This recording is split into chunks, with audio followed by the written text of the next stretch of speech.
Lena tightened the straps of her worn-out sneakers as she prepared for yet another exhausting night shift.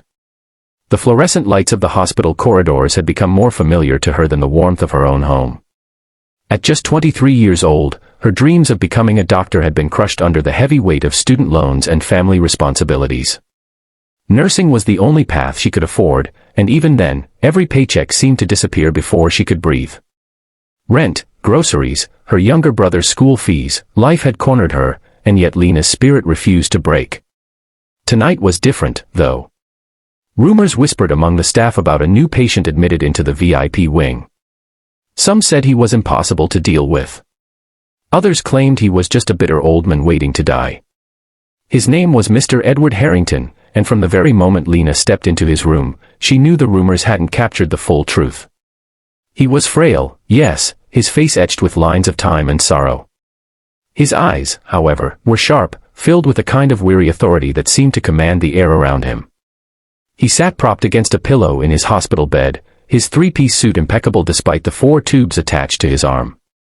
Most patients wore hospital gowns, but not Mr. Harrington. It was as if he refused to surrender even the smallest dignity to illness. Another nurse. His voice was low but cutting. What happened to the last one? Lena swallowed nervously. I'm your assigned night nurse, sir. The others had to tend to emergencies. Humph, he studied her with cold eyes, as though measuring her worth. Most nurses would have shrunk under that gaze.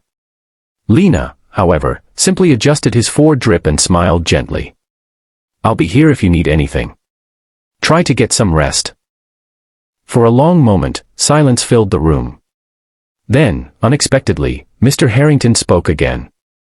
You're not afraid of me. Should I be? Lena asked softly, still checking his vitals. Everyone else avoids me, he muttered. My own children don't even visit. There was bitterness in his tone, but beneath it, Lena sensed a deeper pain. She didn't push him to explain. Instead, she offered the one thing she had, kindness. Well, you have me now. And I don't scare easily. That was the beginning. Days turned into weeks, and Lena found herself assigned to Mr. Harrington more often than not. She read to him when his eyesight grew tired. She adjusted his pillows without being asked.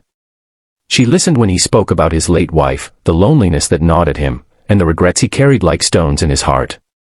Slowly, the walls he had built around himself began to crack. One rainy evening, as thunder rolled across the city, Mr. Harrington startled Lena with words she never expected to hear. Marry me. Lena froze, nearly dropping the tray of medicine she carried. Excuse me. You heard me, he said firmly, though his voice wavered with weakness. I don't have much time left. I need someone by my side. Someone I can trust. Someone who isn't after my money. She laughed nervously. Mr. Harrington, you don't even know me. I know enough, he replied, his gaze locking onto hers. You're the only person who's treated me like a human being, not a dying paycheck. That means more to me than you realize. Yet comprehend, and Ethan, for all his power and control, felt shaken, for the first time in years unsure of his next move. As the ceremony ended and applause filled the room, Ethan took her hand, cold and formal, leading her down the aisle as though nothing had changed, but inside his chest a war raged, a voice whispering that this woman was not what he believed, that his life was about to change in ways he could not yet imagine, and though he refused to admit it, a seed had been planted, a seed of doubt in his pride, and a spark of something dangerously close to desire.